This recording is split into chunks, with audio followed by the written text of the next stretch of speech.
नमो विष्णुपदाय कृष्णपृष्ठाय भूतले श्रीमते भक्तिवेदांत स्वामी नामिने नमस्ते सरस्वती देवी गौरप्रचारिणे निर्विशेषवादी पश्चाते जगद्गुरु श्री नमस्ते नरसिंहाय प्रहलाद लाद दाहिने हिरण्याकशिपूर्वक्षः शीलादंखानखलाय इतो नरसिंहा परितो नरसिंहा यतो यतो यामि ततो नरसिंहा वही नरसिंहा हृदय नरसिंहा नरसिंहमदीशरणं प्रपदे तब कर कमल वरे नखामद्भुत श्रृंगाम दलिता हिरण्यकश्यपतनुभृङ्गं केशवधृता नरहरिरूपा रूप जय जगदीश हरे जय जगदीश हरे जया नरसिंहदेव जया नरसिंहदेव नरसिंहदेव जया नरसिंहदेव जय जय नरसिंहदेव। भक्त प्रहलाद महाराज की जय, नरसिंहदेव भगवान की जय। प्रभु जी नाम अपराध भी बोलने। धन्यवाद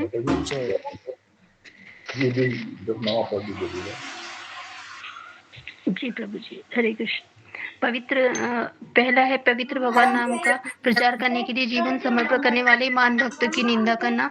दूसरा शिव ब्रह्मा आदि देव भगवान विष्णु के नाम समान समझना अथवा उन्हें स्वतंत्र समझना। तीसरा है गुरु के आदेशों की अवज्ञा करना। चौथा है वैदिक शास्त्रों का खंडन अथवा प्रमाणों का खंडन करना। हरे कृष्ण महामंत्र चौथा है। पांचवा है हरे कृष्ण महामंत्र के जप में जबकि महिमा को काल्पनिक समझना। छठा है पवित्र भगवान नाम में अर्थवार्थ का आरोप। सातवां है पवित्र भगवान नाम के बल पर पाप करना। आठवां है हरे कृष्ण महामंत्र के जप में वेदों में वर्णित एवं शुभ सकाम कर्म कांड के समान समझना। नवा है अश्रद्धालु को पवित्र भगवान नाम की महिमा का उपदेश देना। 10वां है भगवान के जप में पूर्ण विश्वास न होना और इसकी अगम्य महिमा सुनने पर भी भौतिक विशेष शक्ति बनाए रखना। ध्यान पूर्वक जप ना करना भी एक अपराध है। अपने आप को वैष्णव समझने वाले प्रत्येक भक्त को इन सब अपराधों से बचना चाहिए, जिससे शीर की स्थिति अवस्थिति प्राप्त हो। हरे कृष्ण सभी भक्तों को धन्यवाद। हरि बोल माता जी। बहुत सुंदर। हरे कृष्णा। हरि बोल माता जी। हरि बोल।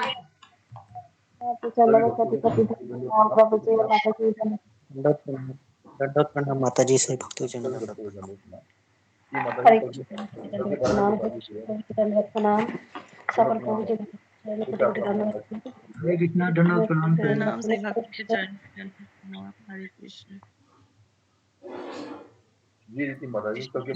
माता जी बहुत सुंदर हुआ है। जी प्रभु जी। जी प्रभु जी। अध्याय 3 चल रहा है और श्लोक नंबर 33 है। गुरुजी ने बताया था कि भगवान ने पिछले श्लोक में भगवान श्री कृष्ण ने पिछले श्लोक में बताया है कि अगर कोई विद्वान है, पंडित है और शास्त्र पढ़ने भी आते हैं, फिर भी वे 3 गुणों के अधीन होते हैं। 3 गुणों से फिर गुरुजी ने बताया था कि 3 गुणों से अधीन होने पर क्या होने वाला है।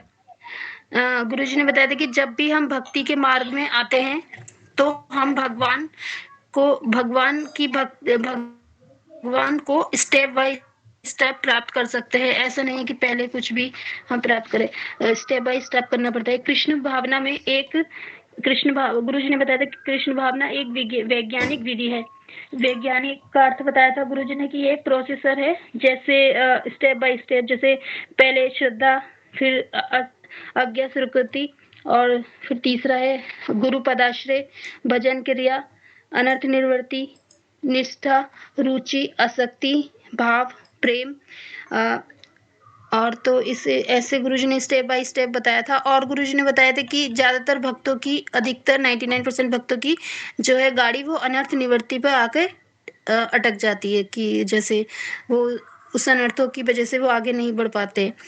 कभी कभी कई जन्म लेने पर इसमें लग जाते हैं और इसको पार करने के लिए वह व्यक्ति जानता है कि मेरे इतने अनर्थ हैं, पर वह प्रयास नहीं करता।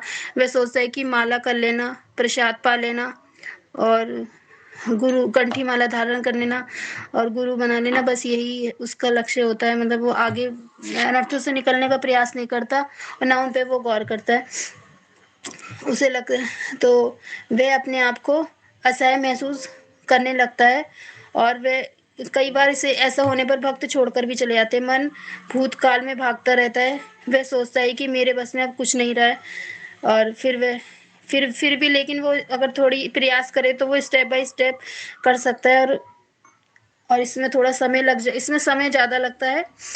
और कुछ भक्त रिस्क लेते हैं, जैसे बिरला गुरुजी ने बताया था कि जैसे बिरला मंगल ठाकुर जी को चिंतामणि वैश्य ने बोला था कि अगर इतनी आसक्ति मुझ में ना करके तुम कृष्ण में लगाओगे तो तुम्हारा जीवन धन्य हो जाएगा। और वह तुरंत तो ये सब सुनकर वह तुरंत ही सब कुछ छोड़ दिया और वे वृंदावन चले गए। तो ऐसा अगर हम प्रयास करें तो थोड़ा।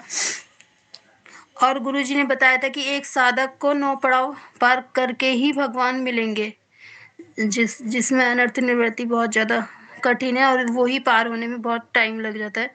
निष्ठा तक आने पर निष्ठा तक हम आ सकते हैं। प्रभुपाद जी कहते हैं कि हमें अनर्थ निवृत्ति हमारे हाथ में है और अनर्थ निवृत्ति का सफर हमारा, उसके बाद निष्ठा के सफर, जैसे अनर्थ निवृत्ति का सफर तो हमारा है और गुरुजी ने बताया था अगर निष्ठा के सफर के बाद कृष्ण की सारी जिम्मेदारी होती है, वे हमें आगे ले जाते हैं बिना किसी प्रयास के। मतलब फिर उसमें ज्यादा प्रयास करना नहीं पड़ता है भगवान। और फिर मतलब कि फिर उस साधक की प्रगति करना नहीं पड़ता। और अनर्थ हमारे जीवन में अनर्थ का बहुत बड़ा पहाड़ होता है, जिससे गुरुजी ने बताया कि राग और द्वेष के कुछ नियम हैं। जिससे बताया था गुरुजी के 2 पहाड़ होते हैं, जैसे राग और द्वेष। राग का अर्थ है नियम और द्वेष का है ईर्ष्या। जब कोई मेरी इंद्रियों को गुरुजी ने बताया था कि जब कोई मेरी इंद्रियों के प्रति हाँ बोलता है तो उसके प्रति राग उत्पन्न होता है और कोई ना बोलता है तो दोष उत्पन्न होता है। और राग और द्वेष के वंश हम बंधे रहते हैं और इसी के चलते ये वश में करना बहुत मुश्किल हो जाता है। अगर गुरुजी ने बताया था अगर हम राग और द्वेष करेंगे तो आसक्ति रहेगी, बढ़ेगी, और दोष करेंगे तो विरक्ति नहीं होगी। और फिर गुरुजी ने प्रश्न पूछा था कि राग और द्वेष से निकलना है तो क्या करना चाहिए। तो गुरुजी ने जब उसके फिर उस भक्तों ने भी बताया था, गुरुजी ने भी बताया था कि जब तक हम अपनी इच्छाओं को लेकर चलते रहेंगे तो ये दोनों से निकलना, इन्हें प्राप्त करना बड़ा मुश्किल होगा। इसलिए अपनी इच्छाओं को चलते रहेंगे तो ये सब प्राप्त नहीं कर पाएंगे। और दूसरा गुरुजी ने बताया था कि जब हम आध्यात्मिक गुरु की इच्छा से चलते हैं तो हमारा राग और द्वेष दोनों ही निकल सकते हैं। उस पे गुरुजी ने एक कथा बताई थी, लोमड़ी की स्टोरी बताई थी, जिसमें गुरुजी ने बताया था कि जब उसके हाथ अंगूर नहीं लगते, बहुत ऊंचाई पर होते, तो लोमड़ी ये समझती है कि अंगूर खट्टे हैं, मतलब उसे द्वेष हो जाता है उन्हीं चीजों से जिससे वो राग करती है। और फिर सन्यासी की भी स्टोरी सुनाई थी गुरुजी ने एक। और गुरुजी ने बताया था भक्त 2 प्रकार के होते हैं। शुद्ध भक्त जो किसी भी प्रकार की भौतिक वस्तु से स्वार्थक आसक्त नहीं होते, स्वाभाविक ही उसे मना कर सकते हैं। वे आसानी से, इतना उन्हें प्रयास होता है कि वे आसानी से हर चीज को मना कर सकते। और फिर गुरुजी ने एक प्रश्न पूछा था, क्या शुद्ध भक्त के मन में इंद्रिय तृप्ति के विचार आते हैं। तो जो मोगराई माता जी ने बोला था हाँ आते हैं, उनका प्रश्न था। और गुरुजी ने भी बताया था हाँ आते हैं, क्योंकि ये तो आएंगे ही, लेकिन उसको वो आसानी से मना कर पाता है, उसमें प्रयास करता है और उनको मतलब मेरे विचार से कोई नहीं रोक पाता, क्योंकि मन निरंतर चलता है। तो जैसे विचार तो आएंगे ही, लेकिन वो मना कर देता है आराम से, उसे इतनी परेशानी नहीं होती है। दूसरा गुरुजी ने प्रश्न पूछा था कि शास्त्रों में नियमों के बारे में इतनी चर्चा क्यों है। तो अशोक प्रभु जी ने बताया था कि नियम नहीं रहेंगे तो हमारी प्रगति, मतलब हम नियम नहीं होंगे तो हम मतलब कि जैसे जिंदगी उथल पुथल हो जाएगी और आदमी कुछ भी अपनी मर्जी से करेगा। तो इसमें गुरुजी ने फिर बताया था कि हमारी प्रगति भी नियम नहीं करेंगे, नियम में नहीं रहेंगे तो हम प्रगति नहीं कर पाएँगे। भक्ति के मार्ग और फिर गुरुजी ने एक अच्छा बहुत ही महत्वपूर्ण टॉपिक लिया था सतर्क रहना। इसमें गुरुजी ने बताया था कि भक्ति के मार्ग में सतर्क होना बहुत ज़रूरी है। जैसे एक उदाहरण दिया था उन्होंने, गाड़ी चलाते समय अगर हम ध्यान नहीं देंगे तो एक्सीडेंट की संभावना 100% है, होगी ही होगी। तो हमें सतर्क रहना चाहिए। अगर हम सतर्क नहीं रहेंगे, कोई भी जल्दी से हमारी भक्ति को जैसे माया ही देवी या कोई भी मतलब हमारी भक्ति को भी नष्ट कर सकती है। तो हमें हर समय, हर टाइम सतर्क रहना चाहिए। हरे कृष्णा। गुरुजी धन्यवाद प्रणाम। हरे कृष्णा। सभी भक्तों को इतना ही लिखा था। हरे कृष्णा। हरे बोल कृष्ण माता माता जी बहुत ये सुंदर आपको हरि मतलब बोल करेगा। हरि बोल हरि माता बोल। हरि बोल माता जी हरि बोल।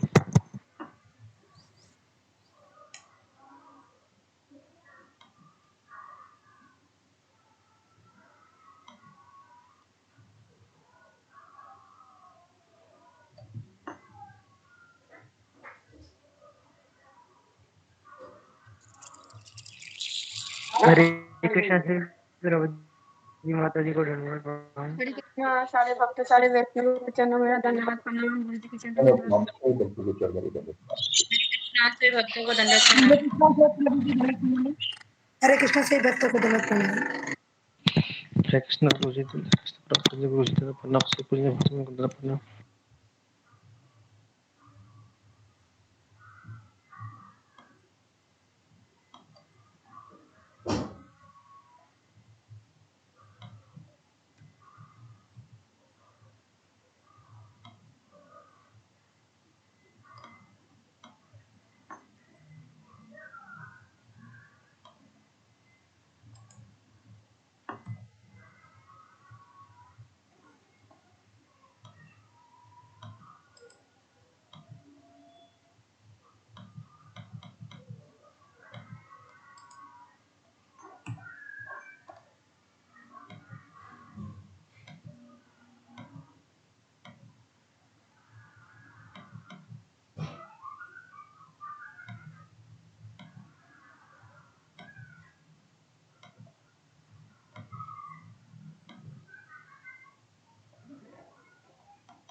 हरे कृष्ण। शुभ चला प्रभु जी। गुरु जी नहीं आया। आएंगे माता जी भी आएंगे। उनको वहाँ पे वृंदावन में कुछ नेटवर्क की प्रॉब्लम आ रही है। हमारा मंदिर में आज प्रोग्राम है। मंदिर तक आया था प्रोग्राम का। हरे कृष्णा प्रसाद बनता। प्रभु जी। सभी हरे भक्तों को कृष्ण। धन्यवाद और फिर प्रणाम। सभी भक्तों को दंडवत प्रणाम। है नहीं বৃন্দাবনে আছে না, যেখানে যেখানে ক্লাস দিতে কয় ও ভালো ক্লাস দিয়ে কেনা কইব। हरे कृष्णा माता जी दंडवत प्रणाम। सभी भक्तों के चरण में दंडवत प्रणाम। दंडवत प्रणाम माता जी। दंडवत आपको दंडवत प्रणाम। हरे कृष्णा माता जी। हरे कृष्णा प्रभु जी। सभी को दंडवत प्रणाम। सभी को दंडवत प्रणाम। दंडवत प्रणाम माता जी। हरे कृष्णा माता जी, दंडवत प्रणाम आपको माता जी। मोबाइल हाथ में लिया था ना, अच्छे से दंडवत प्रणाम भी को नहीं के पता। चरणों में प्रणाम। हरे कृष्णा, सभी भक्तों के चरणों में दंडवत प्रणाम। हरे कृष्ण। অন্ধকারে হইলে ভালো করে দেখা যায়।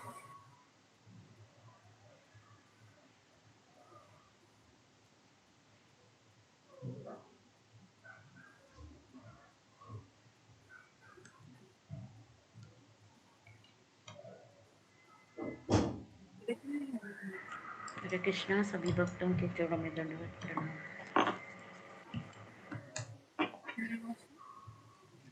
कृष्णा, सभी भक्तों के चरणों में दंडवत प्रणाम। हरे कृष्ण। धन्यवाद प्रणाम माता जी, आपको भी।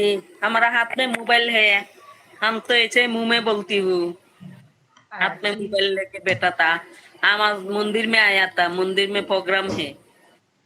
दोपहर को एक प्रोग्राम हुआ था, शाम को एक प्रोग्राम होगा।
हरे कृष्णा गुरु जी, दंडवत प्रणाम। सभी भक्तों को दंडवत प्रणाम।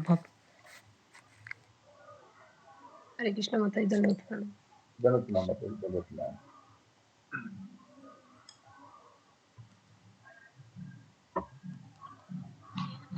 हरे कृष्णा अशोक प्रभु जी, जी माता दंडवत जी, प्रणाम। दंडवत प्रणाम। अगर आपकी आज्ञा हो तो अगला श्लोक पढ़े क्या? 2 मिनट देख लें गुरु जी को माता जी। मैं फोन करता ठीक हूँ है गुरु जी को, फोन करता हूँ मैं गुरु जी को। जी।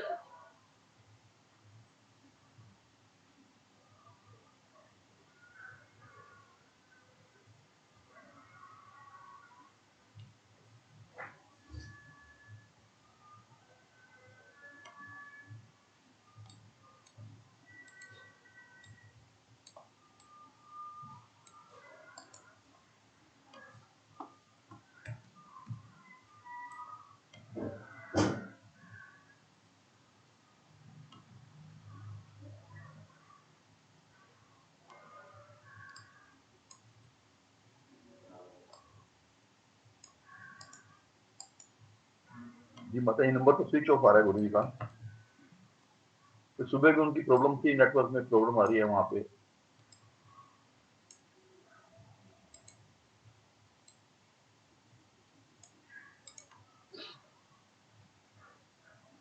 ठीक है माता जी, आप पढ़िए पूजा माता जी, आप पढ़िए श्लोक नंबर 35। जी प्रभु, मैं ट्रेस करवा देता हूँ। जी भक्तों से हैंड रेस करवा लेते हैं ना, तो फिर एक एक करके माता जी, कहावत सुनी है आपने? आपने कहावत सुनी है, जो बोले कुंडा खोले? जी तो आप प्रभु जी। ऐसे ही बोलिए, नहीं बोलिए। श्रेयान् स्वधर्मः विगुणः परधर्मात् सुअनुष्ठितात् स्वधर्मे निधनं श्रेयः परधर्मः भय आवह। अपने नियत कर्मों को दोषपूर्ण ढंग से संपन्न करना भी अन्य के कर्मों को भली भांति करने से श्रेयस्कर है। स्वीय कर्मों को करते हुए वरना पराये कर्मों वरना पराये कर्मों में प्रवृत्त होने की अपेक्षा श्रेष्ठतर है, क्योंकि अन्य किसी के मार्ग का अनुसरण भयावह होता है।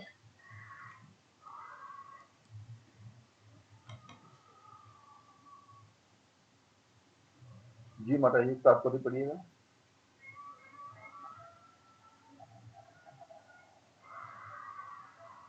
माता जी आवाज आ रही मेरी?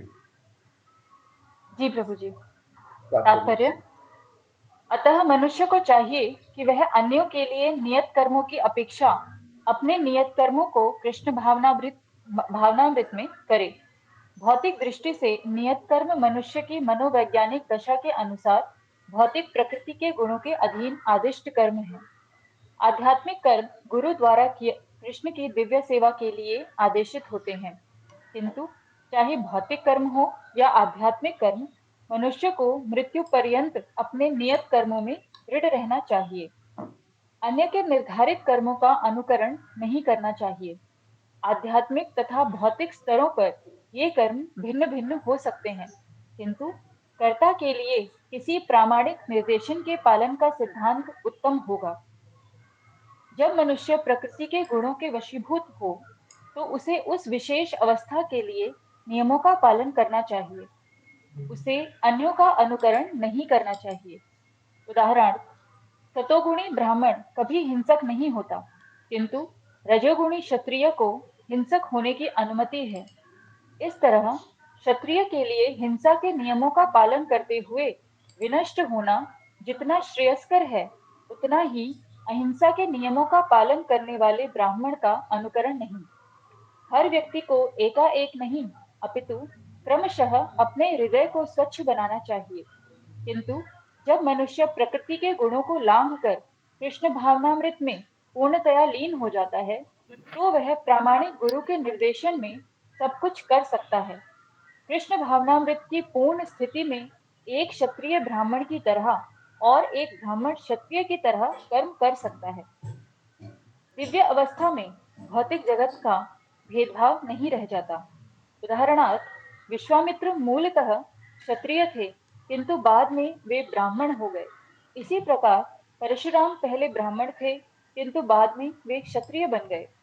ब्रह्म में स्थित होने के कारण ही वे ऐसा कर सके, किंतु जब तक कोई भौतिक स्तर पर रहता है, उसे प्रकृति के गुणों के अनुसार अपने कर्म करने चाहिए। साथ ही उसे कृष्ण भावनामृत का पूरा बोध होना चाहिए। हरे कृष्णा, दंडवत प्रणाम। जी माता जी। नियत कर्म कौन कौन से होते हैं? तो हैंडल्स करें। नियत कर्म क्या है?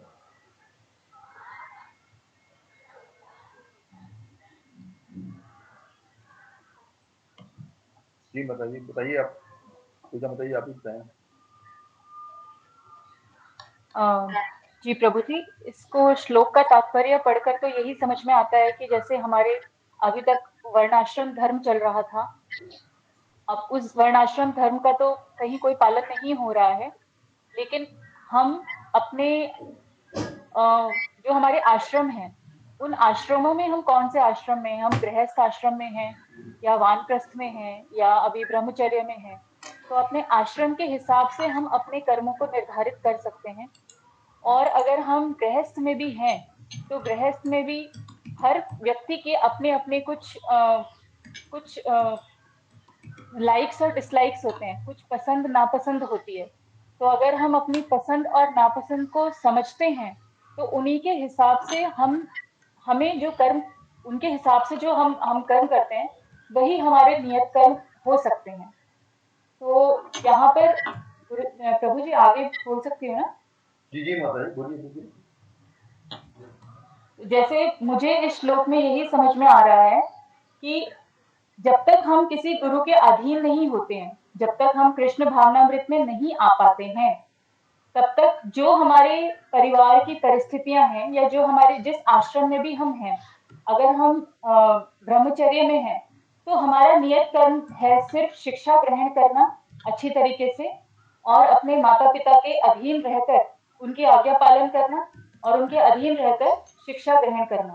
तो ये हमारा नियत कर्म हुआ। अगर हम गृहस्थ में हैं, तो हमारे घर के प्रति जो हमारी जिम्मेदारियां हैं, हमारे जो परिवार में जितने सदस्य हैं, उनके प्रति जो हमारी जिम्मेदारियां हैं और वो हमसे क्या अपेक्षा करते हैं, उन चीजों को समझकर अपने कर्मों को हम निर्धारित करते हैं और उसके बाद के जो आश्रम है उसके हिसाब से अपने अपने कर्म हुए। तो पर यहाँ पर कहा जा रहा है कि हम दूसरे के कर्मों को का अनुसरण नहीं करना चाहिए। तो उसमें तो पहले जब तक वर्णाश्रम था तब तक तो ब्राह्मण क्षत्रिय का अनुसरण नहीं कर सकता था, क्षत्रिय ब्राह्मण का नहीं कर सकता था, लेकिन अब ऐसा कुछ भी नहीं है।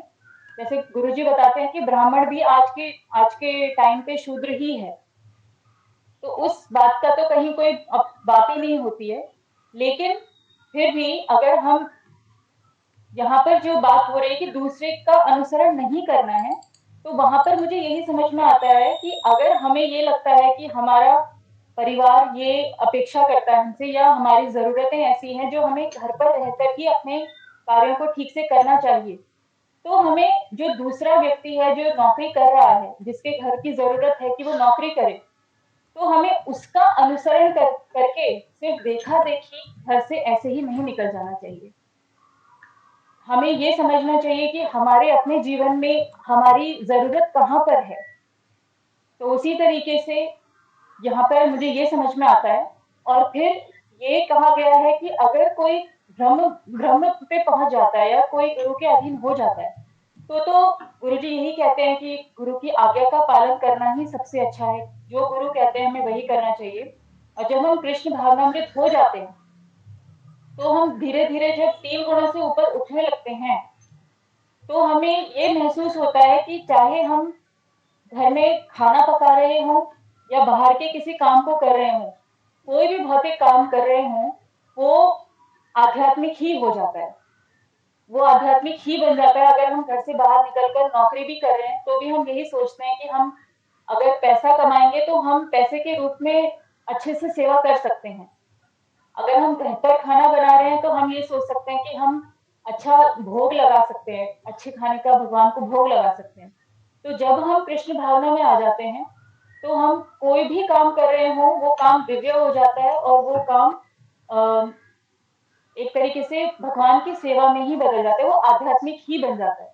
लेकिन जब तक हम एक साधक के रूप में हैं और हम सीख रहे हैं, अभी तक तो हम पहली सीढ़ी ही नहीं चढ़ पाए हैं, क्योंकि गुरुजी बताते हैं कि जो ये भगवत गीता है वो तो प्राइमरी स्टेज है, अभी हम प्राइमरी लेवल पर ही पड़े हुए हैं, तो आगे तो पता नहीं क्या क्या सीखना है। ऐसे ऐसे स्टेज पर हमें यही मन बनाना चाहिए कि जो हमारी परिस्थितियां हैं, जो हमारी परिस्थितियां हमें बताती हैं, करने का आदेश देती हैं, हमें पूरी दृढ़ता के साथ उन्हीं परिस्थितियों के हिसाब से जीना चाहिए। अगर हमारी परिस्थितियां कहती है कि हमें नौकरी करनी है, तो हमें दूसरे को देखकर अपनी नौकरी नहीं छोड़नी चाहिए, अपनी पढ़ाई नहीं छोड़नी चाहिए।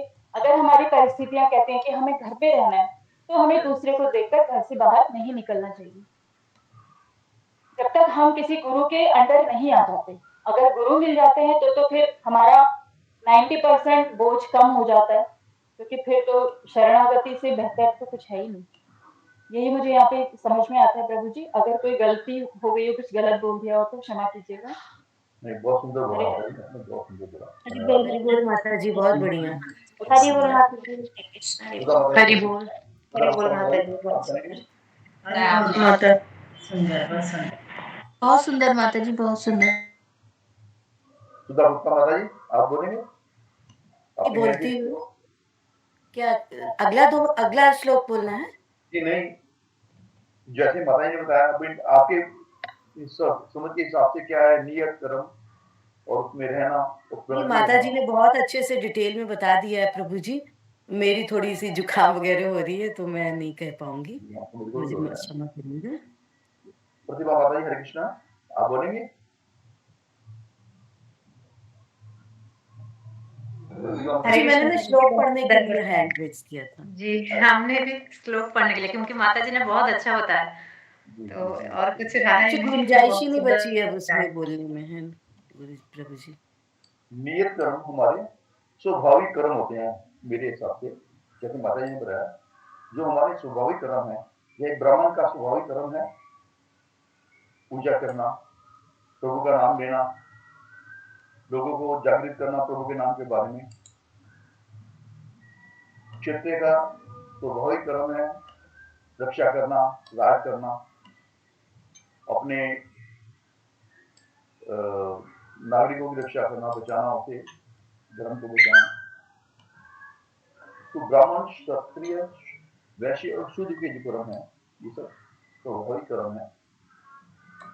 व्यवसाय का व्यापार करना है, नौकरी करना है, छोटी का सेवा करना है, ये स्वाभाविक कर्म है।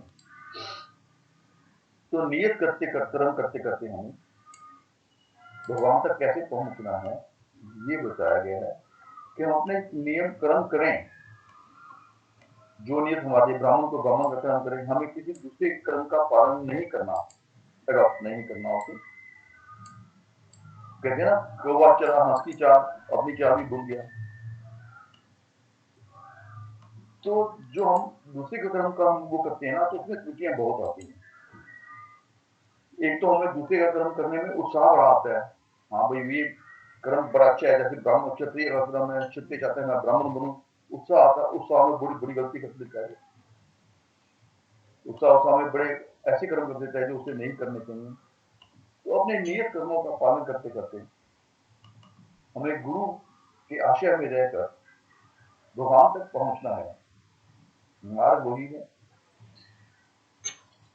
चाहे अपने कर्म को दोषपूर्ण ढंग से भी करें, उसमें त्रुटियां भी हों, पर जब हम गुरु आश्रय में रहते हैं ना, तो ऐसे स्थान पर गुरु जी हम ऐसे मार्ग में ले जाते हैं जहां पर हमारी प्रति ध्रुव हो जाती है, निश्चित हो जाती है।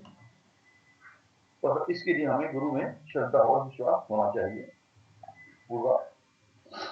ऐसा नहीं गुरु को हम लाइटली लें, गुरु में पूर्ण श्रद्धा होनी चाहिए। तो उसमें जब हम आध्यात्मिकता में जाते हैं, नियत कर्म करते करते हम आध्यात्मिक हो सकते हैं। जैसे अब माता जी ने बताया, हम गृहस्थ हैं, जैसे गृहस्थ में नियत कर्म है बच्चों का पालन करना, जैसे हमारे बुजुर्ग माता पिता की सेवा करना, इत्यादि इत्यादि। पर इसमें जब हम आध्यात्मिकता आती ना, नियत कर्म में हमारे गृहस्थ जीवन में भी जैसे हम कर रहे हैं, तो उसमें शुद्धि आती है। जैसे प्रसाद बनाना है, प्रसाद सबने खाना है, प्रसाद भगवान जी के लिए बनाना है, वो शुद्ध होता है, उसमें शुद्धता आती है। हमारे आचरण में, हमारे कर्मों में, हमारी सोच में, हमारे व्यवहार में शुद्धि आती है। तो नियत कर्म करते करते हमने कैसे आध्यात्मिक जीवन जीतना है, तो हमारे नियत कर्म जो है ना वो शुद्ध होते हैं जब हम आध्यात्मिकता में आते हैं, गुरु चरणों में आते हैं। तो इसलिए हमें किसी का अनुसरण नहीं करना चाहिए, अपने कर्म करने चाहिए, उसी में हम आध्यात्मिक जीवन पर प्रगति कर सकते हैं। और ये सिर्फ गुरु के निर्देशन में ही संभव है। अगर हम दिव्य अवस्था में पहुंचते हैं, जो हमारे लिए तो मुश्किल है, मेरे लिए तो मुश्किल है, आप लोगों के लिए मैं नहीं कर सकता, आप लोग ऐसे भी दिव्य हैं सब लोग। तो उस स्थिति में हम, जैसे इन्होंने उदाहरण दिया, विश्वामित्र मूल्य का ब्राह्मण थे, बाद में क्षत्रिय बन गए, परशुराम ब्राह्मण से क्षत्रिय बन गए, विश्वामित्र क्षत्रिय थे तो वो बन गए ब्राह्मण बन गए।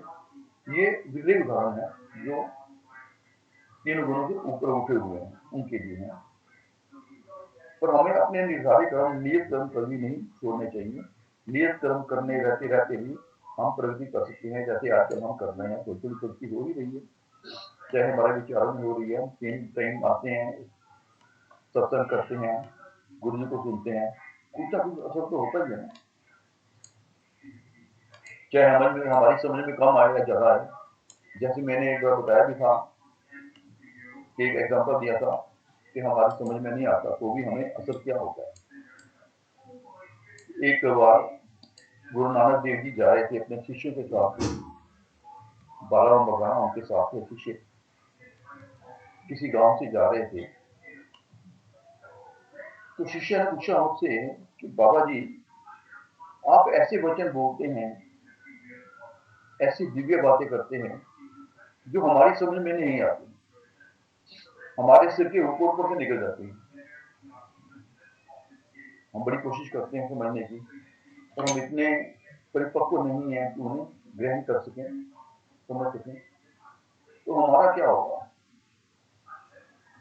तो हमारी समझ में तो आती नहीं बातें जो आप बोलते हैं, गुरु बातें बोलते हैं। तो वहां पे जब जा रहे थे, तो जब शिष्य ने पूछा, तो सामने मकान के एक चाटी पड़ी थी, चाटी मतलब पंजाबी लोग तो समझते चाटी क्या होती है। चाटी मतलब वो घड़ा जिसमें मक्खन वो निकालते हैं उससे रड़ के, जिसमें दूध डालते हैं, भिगोते हैं, दूध भिगोते हैं, उसमें मक्खन निकलता है। पहले जमाने में जैसे यशोदा मैया चाटी में से खाती मक्खन निकालती है, वो चाटी पंजाबी में। तो उसे कहते हैं जब बेटा जा जरा देख सामने क्या पड़ा हुआ है, तो कहते महाराज चाटी पड़ी है, मतलब वो घड़ा पड़ा है जिसमें बर्तन दूध भिगोते हैं, तो उसमें है क्या? वो गया देखा, कहता महाराज कुछ नहीं है उसमें, तो उसमें से नहीं कुछ है, तो उसमें किया क्या है? कैसे उसमें दूध मिला है, मक्खन निकाला, मक्खन निकाल के उन्होंने वो साफ करके चाटी को रख दिया है।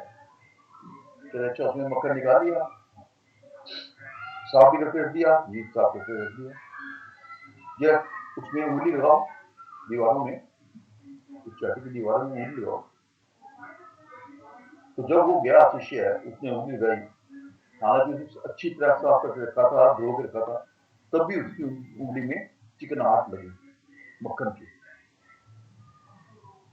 स्वाभाविक है लगती है, आप घर में देख लीजिए, किसी बर्तन में आप दूध भिगोएंगे, मक्खन निकालेंगे, तो किसी आप अगर उंगली लगाओगे बीच में से तो चिकनाहट लगेगी, ऐसा लगेगा।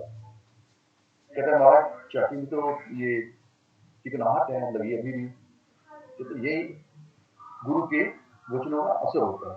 आपको समझ आए या ना आए, इतना असर तो होता ही है ना आपको संत का।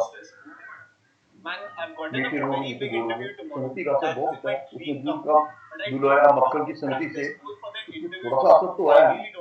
ऐसे गुरु वचन होते हैं, हमारी समझ में आए ना आए पर उनका असर जरूर होता है, इसलिए चिकनाहट तो मिलती है, और धीरे धीरे धीरे धीरे रहते रहते हमें भी समझ आ ही जाएगा। तो इसलिए संगति नहीं छोड़नी, गुरु आश्रय नहीं छोड़ना। तो ये नियत कर्म करते करते हम दिव्य स्थिति में पहुंच सकते हैं। मेरे ख्याल से इसका यही अर्थ है। मैं तो मंदबुद्धि हूँ, मेरी बुद्धि बड़ी कम है, मेरी सबसे ये बात है, अगर कोई गलती हो त्रुटि हो इसमें मैं क्षमा चाहूंगा। कोई और बोलना चाहे तो बता सकता है। हरे कृष्णा। बहुत सुंदर प्रभु जी, बहुत सुंदर, बहुत बढ़िया। हरि बोल हरि बोल हरि बोल प्रभु जी, बहुत हरि बोल, सुंदर, आगे चलो हरि बोल हरि बोल, हरि बोल सुंदर प्रभु जी। बहुत सुंदर प्रभु जी, बहुत सुंदर। गलत नहीं बोला मैंने। हरि बोल प्रभु जी, नहीं हरि बोल प्रभु नहीं जी, प्रभु जी, हरि बोल, हरि बहुत बोल, सुंदर सुनाया, बहुत सुंदर। बहुत सुंदर। पूजा माता जी गलत नहीं बोला कुछ मैंने, अपराध तो नहीं किया। आप मुझे शर्मिंदा मत कीजिए, ऐसी बातें बोल के। आपने इतना अच्छा उदाहरण दिया है, और ये वास्तव में ऐसा होता है कि उस टाइम तो समझ में कुछ आता नहीं है, गुरुजी इतने हाई लेवल की बातें बोलते हैं, उस टाइम तो ऐसा लगता है कि क्या बोल रहे हैं, लेकिन 1 महीने के बाद 2 महीने के बाद सच में कुछ ऐसा होता है जो ऐसा लगता है कि नहीं सही बोल रहे थे गुरुजी उस टाइम। तब बाद में बात समझ में आती है, थोड़ी बुद्धि कम है ना, धीरे धीरे समझ में आता है। एक चीज और भी बताऊंगा आपको, गुरु हमारी रक्षा कैसे करते हैं, गुरु कैसे करते हैं, गुरु जी कैसे है, मैं आपको ये बताऊँ। एक एग्जाम्पल इसके हक है, पर कंसर्न जिस उसमें हमारा ही है, इसमें भगवती का मतलब का भक्ति का है। मेरे को याद आया एक बार ना गुरु गोविंद सिंह जी किसी के घर गए। गुरु गोविंद सिंह जी को आप जानते हो, दसम बादशाह हैं, गुरु हैं। कहते तो गुरु वैसे गुरु हर एक के हैं, वो तो गुरु गुरु होता है, उसके लिए सिर्फ हिंदू या कोई कुछ नहीं होता। जैसे सूर्य होता है, सूर्य ये नहीं देखता कि मैंने मुसलमान के घर में प्रकाश नहीं देना क्योंकि मेरे को मानते नहीं, हिंदू के घर में प्रकाश देना नहीं। गुरु सब जगह एक सा होता है, वर्षा होती है हर जगह एक तरह ही बरसती है। मुसलमान के खेत में बरसेगी, हिंदू के खेत में बरसेगी, ईसाई के खेत में बरसेगी। तो ये गुरु का स्वभाव है। तो वो गए किसी के घर में अपने शिष्य के, गुरु जी बड़ी अच्छी बात सुनने वाली बात है। तो बच्चा था उनका छोटा सा, तो गुरु महाराज ने पूछा बेटा तेरा नाम क्या है? तो कहते मेरा नाम है जोगा सिंह। जोगा जोगा मतलब किसके लिए? पंजाबी में कुछ जोगा बोलते हैं, तो तेरे जोगा भी आपके लिए। तो उसने बच्चे कहा गुरु जी आपके लिए। अच्छा एक बात तो याद रखना, अब तू मेरे लिए है, तेरा जीवन सारा मेरे लिए है। वो कहते ठीक है, गुरु जी मेरे को याद है, मैं आपकी सेवा ही करूंगा। धीरे धीरे चलता रहा, गुरु जी आते रहे, वो जाता रहा उनके दरबार में, सत्संग करता रहा। माफ करना मेरे को नजला लगा हुआ है, ठीक तो हो नहीं पा रहा। तो एक बार गुरु महाराज को पता लगा कि जोगा सिंह ना शादी कर रहा है। तो गुरु महाराज ने एक भक्त को भेजा, भाई जोगा सिंह को बुला के। बोला गुरु महाराज आते हैं। तो वक्त गया, उस टाइम वो लामा पर ले गए थे जोगा सिंह जी। तो उस भक्त ने कहा जोगा सिंह को, तो जोगा सिंह गुरु महाराज ने याद किया है, भाई तेरा जो अगला स्टेप है ना, जो अगला कदम है तेरा, गुरु महाराज की तरफ होना चाहिए। लोग कहने लगे वो जोगा सिंह को ऐसे करते, कम से कम अपने लामा को पूरी कर ले, फेरे पूरे ले ले, तो उसके बाद चले जाना। कहता नहीं, और मेरे को गुरु ने आज्ञा दी है कि नेक्स्ट स्टेप मेरा उनकी तरफ होगा, तो नेक्स्ट स्टेप मेरा उनकी तरफ ही है। मैं लामा बिल्कुल चुप गुरु साहब के पास जा रहा हूँ, मैं ये स्वीकार करता हूँ कि अपनी पत्नी मन कर्म वचन से मेरी पत्नी है, और नेक्स्ट स्टेप मेरा जैसे गुरु जी ने आज्ञा दिया कि मेरी तरफ आती है, तो मैं उनके पास जा रहा हूँ, उन्होंने मेरे को बुलाया। तो जोगा सिंह चल दिया। उन दिनों को ऐसी चीज होती नहीं थी, गाड़ी वाड़ी जिसमें जब आके जाए पैदल चल दिए जोगा सिंह जी। तो रास्ते में रात हो गई, तो जंगल में रहे कहीं, किसी कोई जंगल के बाहर रहन बसेरा था, उसमें गए। तो रात को उनको बड़ी मीठी आवाज आई गाने बजाने की। उन्होंने बाहर निकल के देखा, सामने ना धर्मशाला के जिसमें ठहरे थे एक वैश्या रहती, बड़ी सुंदर वैश्या थी। जब जोगा सिंह ने देखा वैश्या को, तो इनका मन तो नेचुरल चंचल होता ही है, तो बड़ा रोकने बावजूद भी ये करे मैं नहीं जाता हूँ मैं वैश्या के पास। तो नीचे चौकीदार था, वैश्या ऊपर थी, नीचे चौकीदार था। चौकीदार बोला कहाँ जा रहा है? कहते मैं ऊपर जा रहा हूँ। कहते नहीं अभी ऊपर ग्राहक हैं, अभी तू नहीं जा, थोड़ी देर बाद आना। ये बेचारा फिर वापस आ गया, तो नींद कहाँ, आराम कहाँ, ख्याल में वैश्या थी। थोड़ी देर बाद फिर गया, फिर उसने चौकीदार ने वापस भेजा,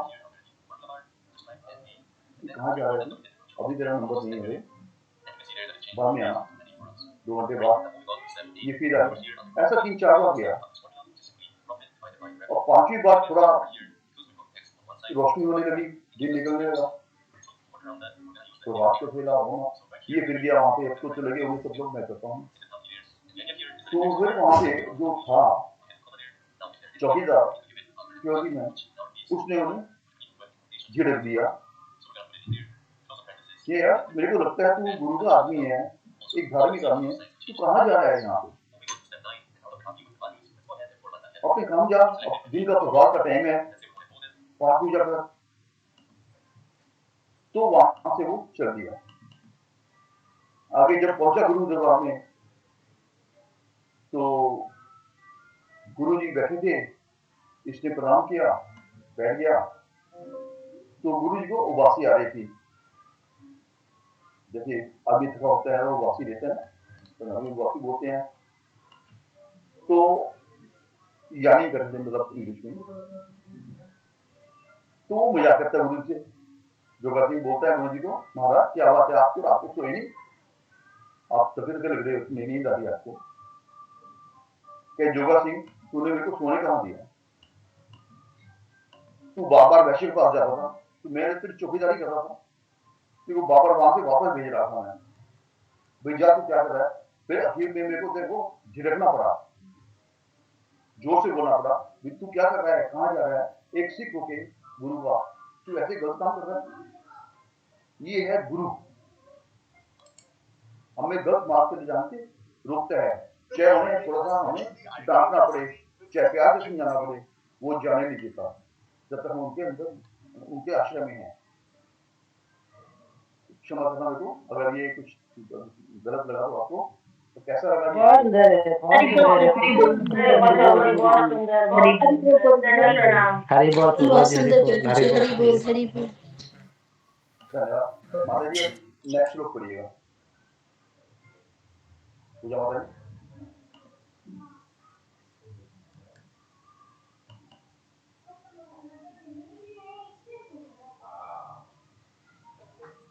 हरे कृष्णा, पूजा माता जी। जी प्रभु जी। जी नेक्स्ट श्लोक पढ़िएगा।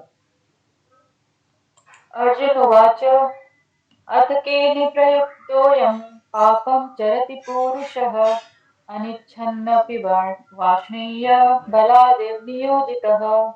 अनुवाद। अर्जुन ने कहा, हे वृष्णिवंशी, मनुष्य न चाहते हुए भी पाप कर्मों के लिए प्रेरित क्यों होता है? ऐसा लगता है कि उसे बलपूर्वक उनमें लगाया जा रहा हो। तात्पर्य। जीवात्मा परमेश्वर का अंश होने के कारण मूलतः आध्यात्मिक, शुद्ध एवं समस्त भौतिक कल्मशों से मुक्त रहता है। फलतः स्वभाव से वह भौतिक जगत के पापों में प्रवृत्त नहीं होता, किंतु जब वह माया के संसर्ग में आता है तो वह बिना झिझक के और कभी-कभी इच्छा के विरुद्ध भी अनेक प्रकार से पाप कर्म करता है। अतः कृष्ण से अर्जुन का प्रश्न अत्यंत प्रत्याशापूर्ण है कि जीवों की प्रकृति विकृत क्यों हो जाती है। यद्यपि कभी-कभी जीव कोई पाप नहीं करना चाहता, किंतु उसे ऐसा करने के लिए बाध्य होना पड़ता है। किंतु ये पाप कर्म अंतर्यामी परमात्मा द्वारा प्रेरित नहीं होते, अपितु अन्य कारण से होते हैं, जैसा कि भगवान अगले श्लोक में बताते हैं। हरे कृष्ण।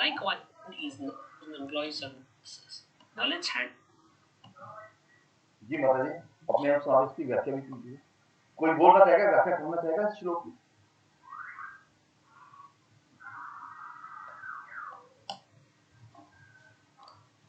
पूजा माता जी आप ही कहिए।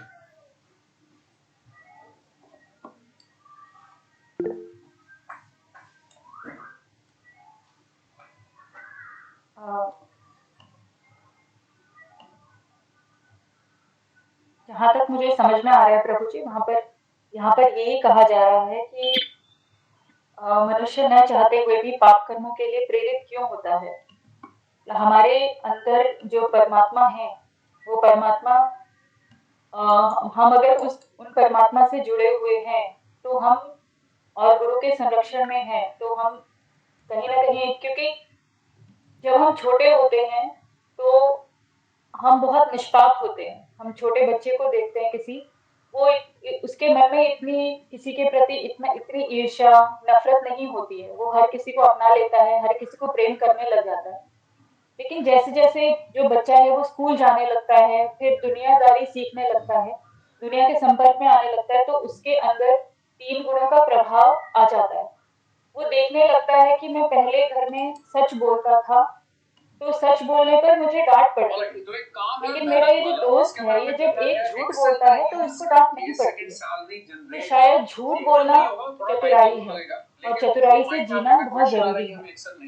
तो जब वो ऐसे अनेक अपने आसपास उदाहरण देखता है कि इसने भी तो थोड़ा सा, एक छोटा सा गलत काम किया, इसको तो इतनी कोई सजा नहीं दी किसी ने, या इसने तो कोई गलत, इसके साथ तो कुछ बुरा नहीं हुआ, तो धीरे धीरे करके वो जब बाहर निकलने लगता है, ऐसे उदाहरणों के सामने आता है, और तब वो अपने मन की बात अगर किसी के सामने नहीं कहता, अपने मन में आए हुए अच्छे बुरे भावनाओं को किसी के सामने व्यक्त नहीं करता, किसी के साथ नहीं बांटता, अपने माता पिता के साथ नहीं बांटता और अपने खुद ही विचारों को बनाता रहता है, तो उसको बहुत ही मतलब आसानी से जो चीजें वो समझ लेता है, आसानी से उसको जो चीजें अच्छी लगने लगती हैं अपने स्वभाव के हिसाब से, उनको वो अपनाने लग जाता है।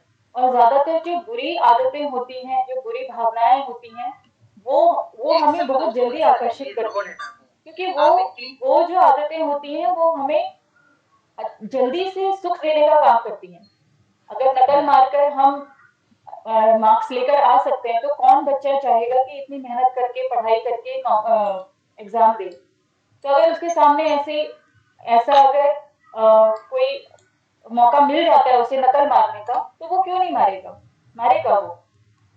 तो जो गलत आदतें होती हैं, इसी तरीके से जो व्यक्ति है वो छोटे से बड़े होते होते होते फिर वो उसकी आदत बन जाती है। लेकिन जब हम भक्ति में आते हैं, हमने भी बहुत पाप किए हैं। अपने बारे में मैं कहूँ तो मैंने भी बहुत, आज तक बहुत ज्यादा पाप किए हैं, और उनका एहसास, कई कई तो ऐसे काम थे जो आज जाके पता चलते हैं कि हाँ वो सच में गलत थे, वो हमें पता ही नहीं थे कि वो हमने गलत काम किए थे। लेकिन जब हम भक्ति में आते हैं और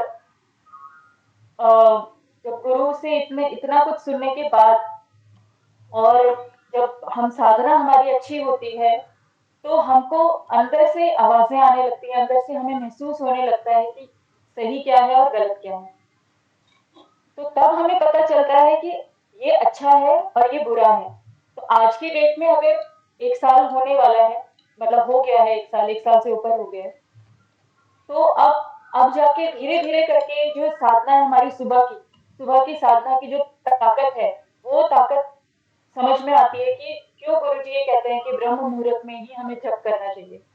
तो वो जो उसकी जो पावर है वो इतनी इतनी स्ट्रांग है कि उस जप से हमें अपने अपने आप को समझने में बहुत मदद मिलती है।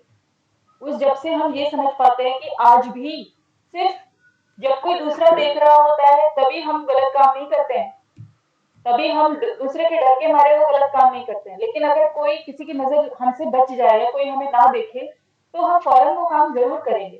इतनी गहराई में हमारी वो आदतें हैं। लेकिन क्योंकि अब हम मतलब समझने लगे हैं कि परमात्मा से किस तरीके से जुड़ा जाता है, अच्छी बुरी बातों के बारे में जानने लगे हैं। अभी तक ये होता था कि अगर हमारे पास कुछ अच्छा है, किसी ने हमारे लिए कुछ अच्छा कह दिया और दूसरे के पास वो चीज नहीं है, तो मन में एक भाव तो आता ही था कि अरे हमारे पास तो ये है और इसके पास ये नहीं है। लेकिन भक्तों के संग में जब गुरुजी ये कहते हैं कि हर वैष्णव के 4 हाथ हैं, जो भी यहाँ पर आए हैं, आप ही नहीं हो, सारे 4 हाथ वाले हैं। तो मैं तो ये सोचती हूँ कि जब हर किसी के अंदर परमात्मा है, तो हर कोई वैष्णव ही हुआ, चाहे वो इस ग्रुप में है, हो या ना हो। जब सबके अंदर परमात्मा है, जब सब उस भगवान का ही अंश है, तो उसे पता ही तो नहीं है खाली, क्योंकि वो जैसे आज तक हम अज्ञान में थे, वैसे हर वो इंसान अज्ञान में है जिसको ये नहीं पता कि वो भगवान का अंश है। पर हमें तो पता है ना, हम तो ज्ञान ले रहे हैं, हमें पता है कि हर व्यक्ति भगवान का अंश है। तो वो सिर्फ उनको उनका भजन नहीं कर रहा है, लेकिन है तो वो भी उन्हीं का अंश। तो हुआ तो वो भी वैष्णव ही, चाहे उसके ऊपर ठप्पा ना लगा हो, चाहे वो खुद को ना माने, लेकिन हमें उसको उसी तरीके से देखना चाहिए। और हमें हमें यही समझना चाहिए कि इसको सिर्फ ज्ञान ही नहीं है, इतना ज्ञान ही नहीं है इसको, लेकिन है ये भी वही। तो जब यहाँ गुरुजी ये बताते हैं कि आप चाहे कितना भी अच्छा हो, आप कितनी भी अच्छी गीता समझ लो, कितने भी अच्छा सब कुछ आता हो, लेकिन अगर आपके अंदर विनम्रता नहीं है, अगर आप दूसरों की इज्जत नहीं कर सकते हो, दूसरों की कमियों को स्वीकार नहीं कर सकते हो, तो आप कभी भी भक्ति में आगे नहीं बढ़ सकते। तो ये कितनी छोटी सी बात है, लेकिन ये अपने जीवन में उतारना ही हमारे लिए, इसी उतारने में ही कितना टाइम लग जाता है, कितना टाइम लग गया। और फिर भी इतना सुनने के बाद भी हमें पता है कि ये कमियां हैं, ये गलतियां हैं, ये गलत काम है, फिर भी जाने अनजाने हमसे ये भूल हो ही जाती है।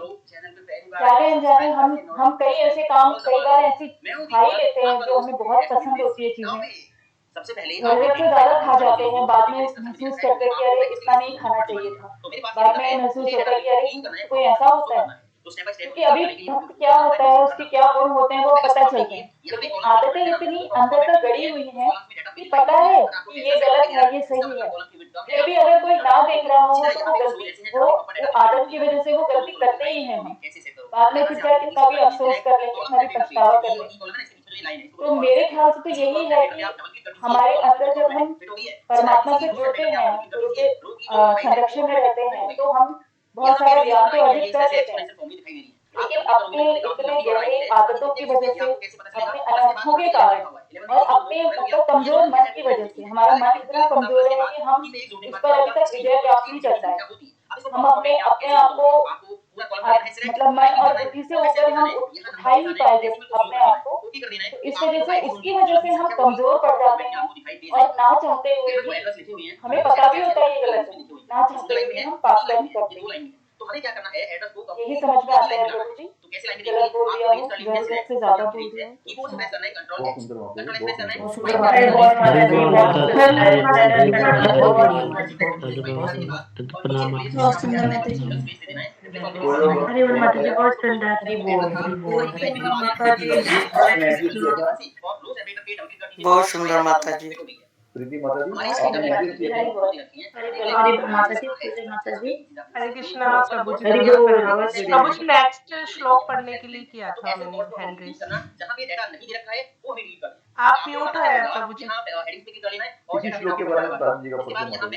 अच्छा, इस श्लोक में तो प्रभु जी जो है अर्जुन पूछ रहा है भगवान से कि हम नहीं चाहते हैं पाप कर्म करना, पर फिर भी हम क्यों करते हैं। ऐसा लगता है कि कोई हम इससे जबरदस्ती कर रहा है, कोई हमें बलपूर्वक जो है इसमें लगा रहा है पाप कर्मों में। तो इसके तात्पर्य में प्रभु पाची बता रहे हैं कि जो परमेश्वर होते हैं वो आध्यात्मिक होते हैं, शुद्ध होते हैं और उनमें कोई कलमश नहीं होता, और हम उसी परमेश्वर के अंश हैं। तो डेट मीन्स कि हम भी शुद्ध होने चाहिए, हम में भी कलमश नहीं होना चाहिए, हम भी आध्यात्मिक होने चाहिए। तो डेट मीन्स तो हमसे भी कोई गलती नहीं होनी चाहिए। फिर हमसे गलती कैसे हो जाती है, तो उसमें बता रहे कि वैसे तो हम भौतिक जैसे हम माया के संपर्क में आते हैं, इस भौतिक जगत में आते हैं, तो हम कभी कभी अपनी इच्छा के विरुद्ध, जैसे हमारा मन नहीं कर रहा होता कि हम कुछ गलत काम करें, लेकिन हमारा जैसे कुछ भी काम ही हम करते हैं तो हमारे अंदर से दो आवाज आती है कि ये करना चाहिए, और एक आवाज कहती है कि नहीं नहीं ये गलत कार्य नहीं करो। इसमें एक एग्जांपल हम ये ले सकते हैं, जैसे सपोज हम किसी दुकान पे गए और उस दुकानदार ने हमें जो है अधिक पैसे वापस दे दिए, कुछ एक्स्ट्रा पैसे वापस दे दिए गलती से। तो एक मन तो बोलेगा कि जाने दे, उसने दे दिया, अपना लेकर के चल, उसको क्या पता। लेकिन एक मन बोलते हैं कि नहीं, तुझे इसको वापस कर देने चाहिए पैसे। तो हम कई बार जो है अपने उस बुरे मन की बात मान लेते हैं और वो पैसे लेकर के हम वापस आ जाते हैं। तो कई बार हमारे साथ ऐसा होता है। तो यहाँ पे अर्जुन यही क्वेश्चन कर रहे हैं कि ऐसा होता क्यों है, कि हमारी जो प्रकृति है वो विकृत हो ही क्यों चाहती है। हालांकि कोई भी नहीं पाप करना चाहता, लेकिन क्या चीज है जो उसको ऐसे प्रेरित करती है। तो उसका आंसर जो है कृष्ण भगवान जो है अगले श्लोक में हमें देंगे कि इसका जो कारण है वो रजोगुण से उत्पन्न काम है। और काम मतलब कुछ भी हमारी इच्छा जो भी हमें कृष्ण से दूर लेके जा रही है, उस काम से क्रोध होते हैं, वो सब जो है कृष्ण भगवान अगले श्लोक में उसका कारण बताएंगे कि मनुष्य की प्रकृति विकृत क्यों हो जाती है और क्यों वो पाप करता है, क्यों वो गलतियां करता है। जी प्रभु। धन्यवाद। बहुत सुंदर माता जी, बहुत सुंदर। हरि बोल गुरु जी ज्ञान कर रहे हैं अभी। हरि बोल हरि बोल हरि बोल। बहुत सुंदर माता जी, हरि बोल। धन्यवाद।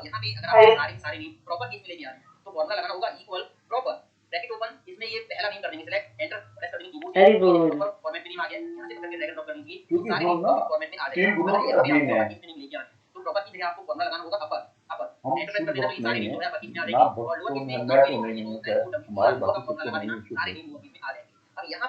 तो प्रभु जी सब आपसे नीचे नीचे ही हैं। अरे नहीं माता जी, हम भी नहीं है प्रभु जी, कोई मैं नहीं। तो भक्त हूँ। कहते ना वक्ता, मैं वक्ता नहीं हूँ माता जी, भक्ता हूँ। तो मैं सिर्फ बोलता हूँ। तो हम 3 गुणों के अधीन हैं। तो उन गुणों के कारण वो गुण हमारे में कम ज्यादा होते हैं। जो वो नेगेटिव गुण जो होता है वो हावी हो जाता है ना, तो हमें वो काम करवा लेता है। जैसे हम साइकिल चलाने गए, हमारे अंदर 2 वाले आएंगे, मैंने गुरु जी ने कहा है मिठाई नहीं खानी, और मन लगता है यार खा ले यार, गुरु उल्टा देख रहे हैं, ज्यादा ना थोड़ी सी खा ले, पेट तो भर ले। फिर भी वो दुकान के आगे निकल जाएगा, फिर वापस घूम के आएगा, यार एक बार खा ही लेता हूँ, क्या कर सकते हैं, आगे से नहीं खाऊंगा। वो जो बुरा कुत्ता है ना हमारे अंदर, अभी गुरु जी कहते हैं हमारे अंदर अच्छा कुत्ता भी है, बुरा कुत्ता भी है। तो वो बुरा कुत्ता है ना, उसको हम जाने अनजाने फीड कर रहे हैं उसे,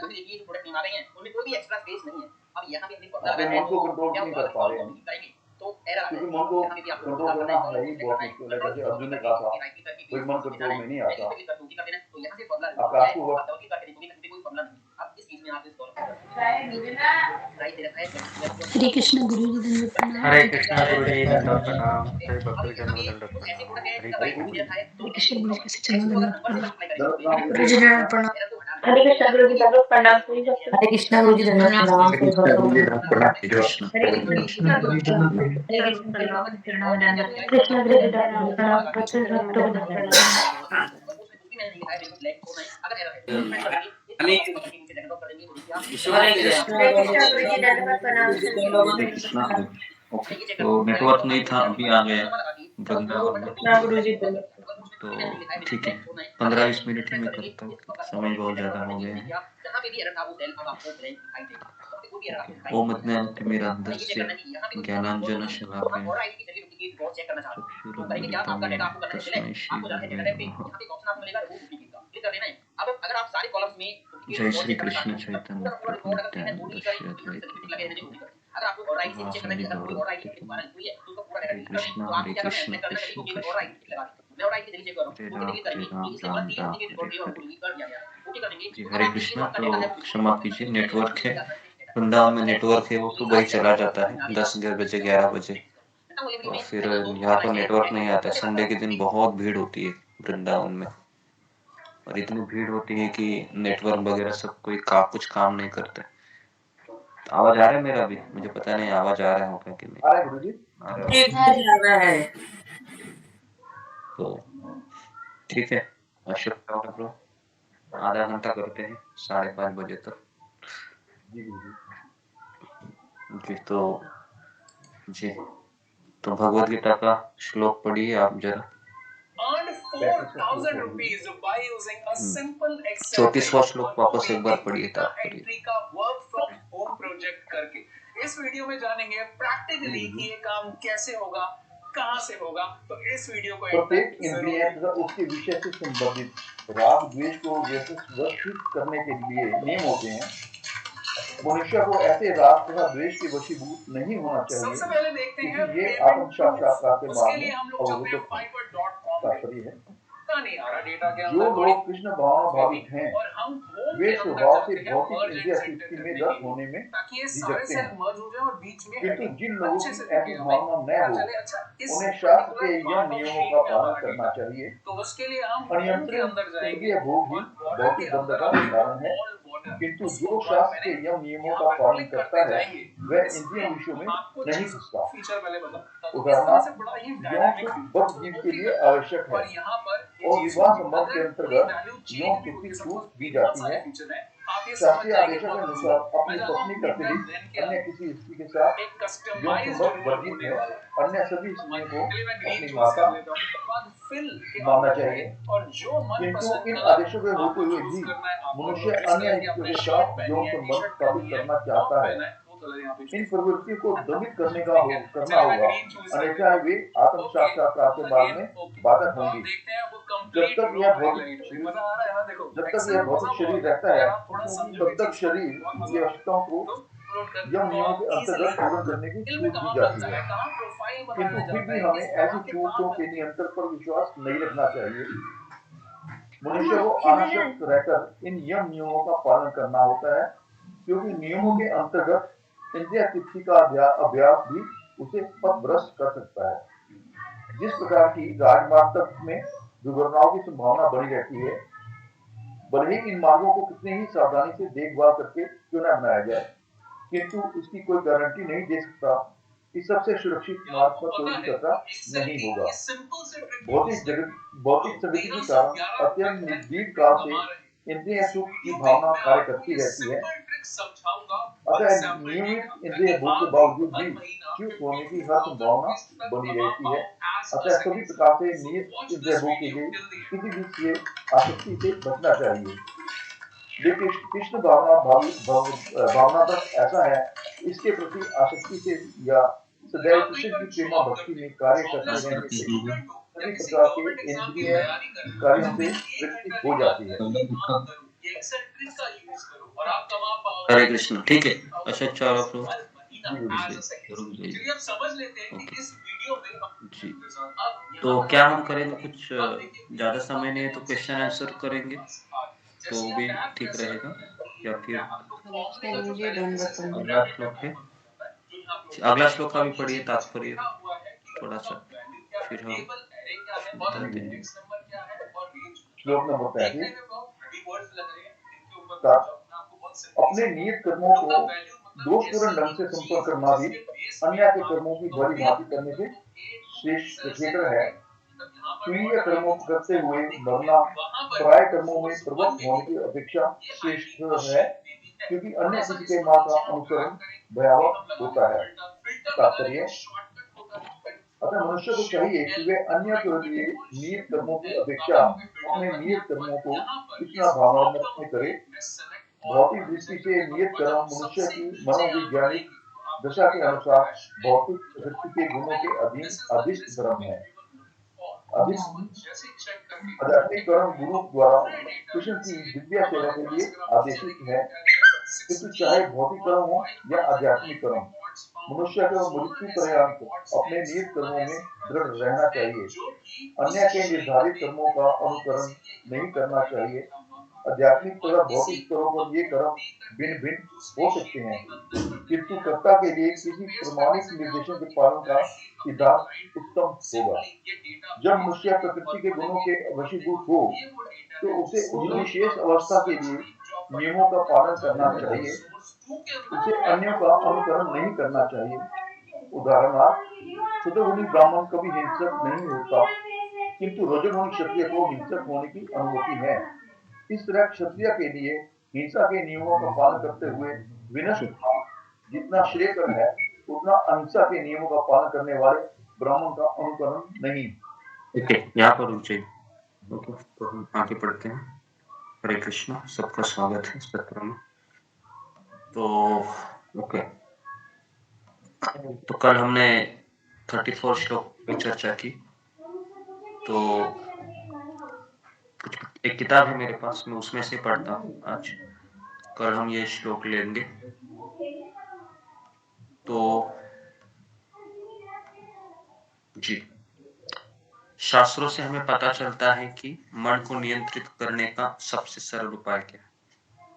तो हम सबको पता है कि हमारा सबसे बड़ा जो सॉफ्टवेयर है हमारे शरीर के भीतर, वो हमारा अनियंत्रित मन है, जो हमें भटकाता रहता है। मन को नियंत्रित करने का सबसे सरल उपाय है मन को एक प्रामाणिक गुरु के चरणों में पूर्णतया समर्पित कर दे।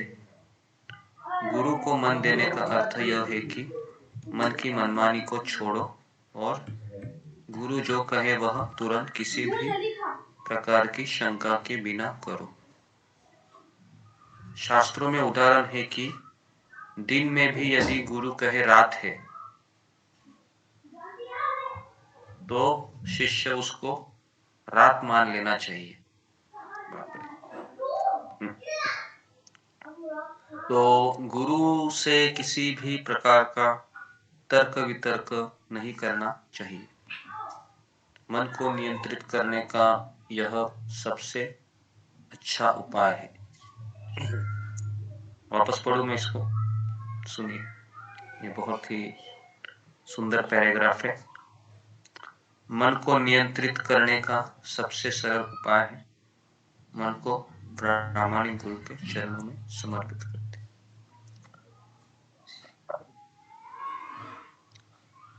तो एक बार 5 पांडवों की माता उनकी भोजन कर रही थी। महाभारत में कथा आती है। पांडव तब बालक ही थे। उस समय अचानक इतने में दीपक बुझ गया, कि उस समय लाइट नहीं होती थी, कोई इलेक्ट्रिसिटी नहीं होती थी उस समय, और अंधकार छा गया। कुछ नहीं दिख रहा था, ना वो खाना दिख रहा था, ना वो बर्तन दिख रहे थे।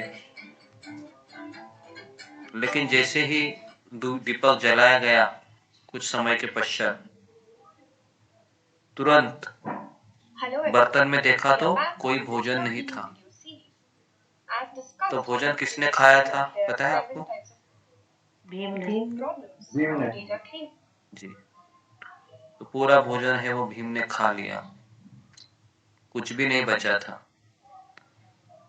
भीम सबकी थाली के भोजन खा चुके थे। किसी को भी पता नहीं चला कैसे हुआ।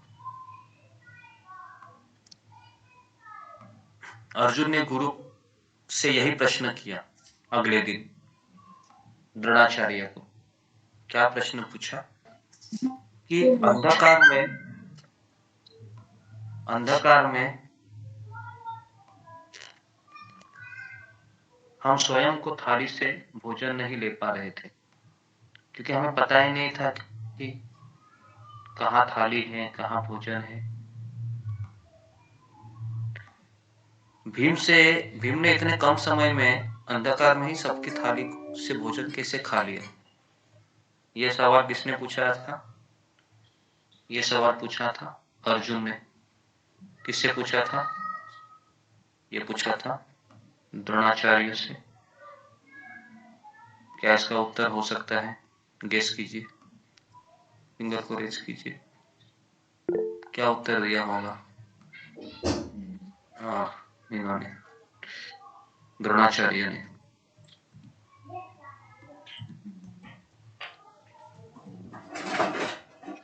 जी, द्रोणाचार्य ने क्या उत्तर दिया?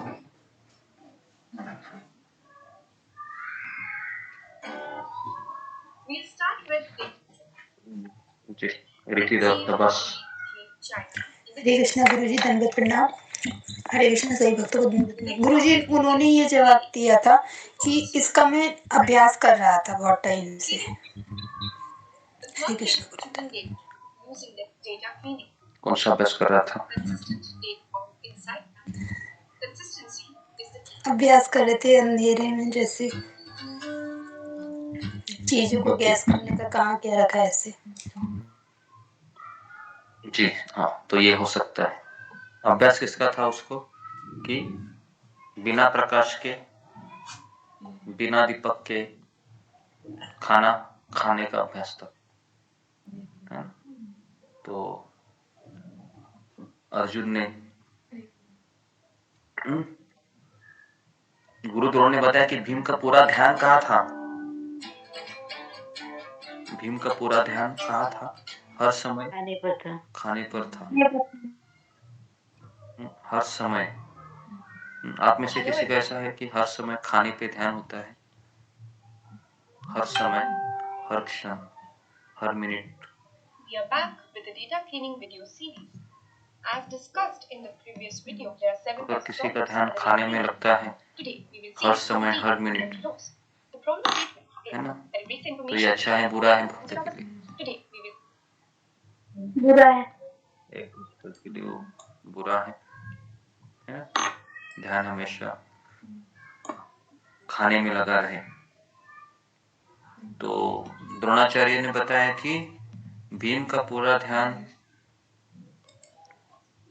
खाने पे था। इसी कारण वह इसमें इतना पटु हो गया कि वह अंधकार में भी खाना खा सकता है। तो अर्जुन वहां सुन रहा था और अर्जुन का माथा चमक गया। कौन बताएगा अर्जुन का माथा किस विचार से चमक गया? फिंगर को रेज कीजिए। अर्जुन का जो माथा या मन बोल किस विचार से चमक गया?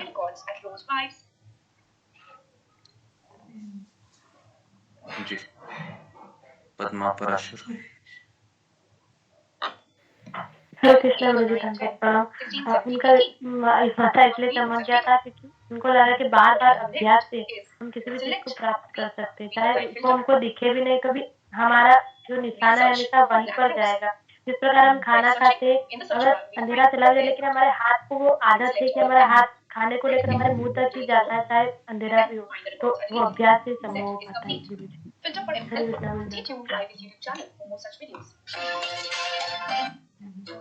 ओके, तो जी, तो अगर किसी व्यक्ति को अभ्यास है इस चीज का, है ना, रात को खाने का, तो आप सब लोग इसका अभ्यास मत कीजिए, है ना, भीम की तरह। तो भीम को अभ्यास इसलिए था क्योंकि उस समय उसका खाने में मन ज्यादा लगता था। तो तो हमें किसका अभ्यास करना चाहिए फिर? तो हमें अभ्यास करना चाहिए कि हर समय, हर वक्त जब भी मुझे खाली समय मिले तो मेरा मन कृष्ण में कैसा लगे। एक भक्त बता रहे थे, उन्होंने अपने समय को तीन विभागों में उन्होंने अपने समय को बांटा था। तो आप सुनना चाहेंगे? तो वो भक्त है, हमारे YouTube में ही है, वो नाम भूल गया उनका, ईश्वर गौरव प्रभु। तो उन्होंने कहा था कि जब उनके पास बहुत फ्री समय होता है, बहुत फ्री, तो उस समय वो लेक्चर सुनते हैं, है ना, रिकॉर्डिंग सुनते हैं। और अगर उनके पास थोड़ा ऐसा समय है जिनमें पूरा मन लगाने की आवश्यकता नहीं है, लेकिन थोड़ा मन लगा सकते हैं, तो काम बन जाएगा मेरा, तो उस समय वो क्या करते हैं, उस समय वो कीर्तन सुनते हैं, कीर्तन सुनते सुनते सुनते सुनते अपना काम करते हैं। तीसरा जो काम था, जो उनको लगता है कि मुझे पूरा ही ध्यान लगाना पड़ेगा, घर के काम है या फिर ऑफिस के काम है, तो फिर वो उस समय कुछ नहीं करते हैं, ना लेक्चर लगाते हैं, ना रिकॉर्डिंग, कीर्तन वो अपना वो काम करते हैं। तो इस तरह से उन्होंने सोचा कि मेरा ऐसे 2 घंटा, 1.5 से 2 घंटा मुझे काम करना पड़ता है, बाकी के समय में लेक्चर सुनता हूँ, नहीं तो कीर्तन लगाकर अपना पूरा गुजारता हूँ। सबसे अच्छा है कि जब भी आप लेट जाते हैं ना, तुरंत क्या कीजिए, आप कानों में कोई कीर्तन सुनिए, नहीं तो लेक्चर सुनिए। लेक्चर सुनते सुनते, कीर्तन सुनते सुनते सुनते सुनते सुनते सुनते सुनते सुनते सो जाइए, है ना। तो जब मैं जहाज में था, तो जहाज में पूरा रूम खाली होता था और वहां पर कोई फैन का भी आवाज नहीं, इतना सन्नाटा रहता था कि उस खाली वातावरण की, वो जो खाली रूम था वो खाने के लिए उठता था। जब भी हम जहाज में काम करके आते थे, सोचते थे कि मैं कैसे रहूं यहाँ पर अभी, क्योंकि पूरा रूम खाली रहता था।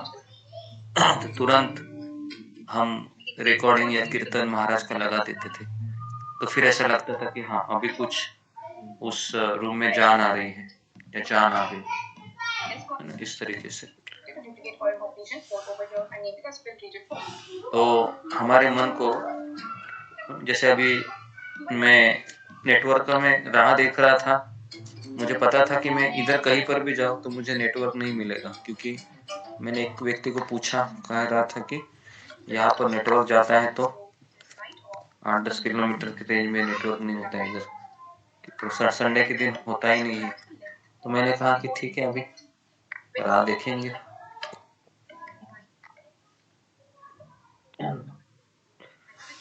तो भगवान का ऐसा था कि थोड़े समय के लिए, और एक दिन नहीं भी होता है तो कोई प्रॉब्लम नहीं है ना, रोज आप क्लास सुन रहे हैं, क्या लगता है, ऐसा कुछ हमारा प्रभु है ना।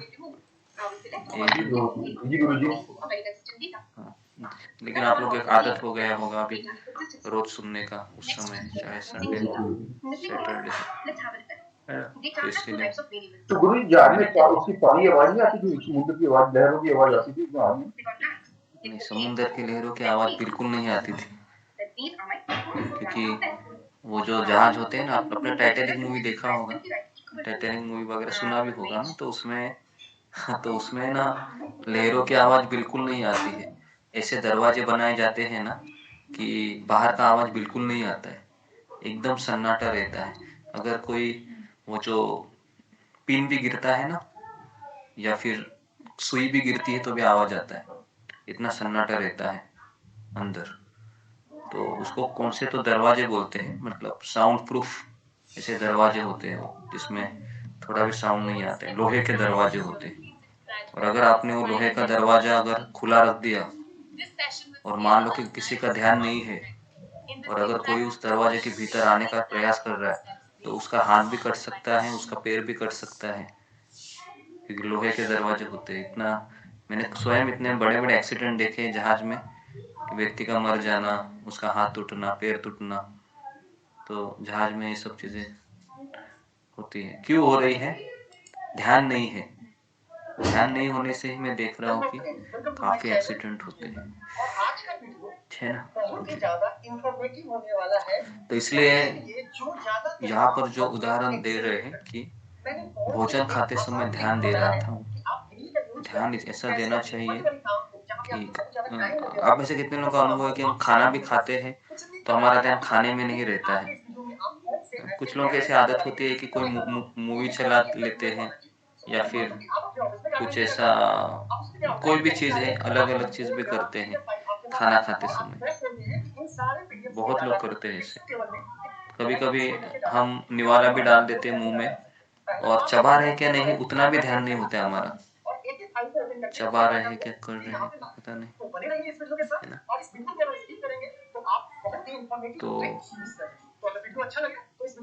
तो इस तरीके से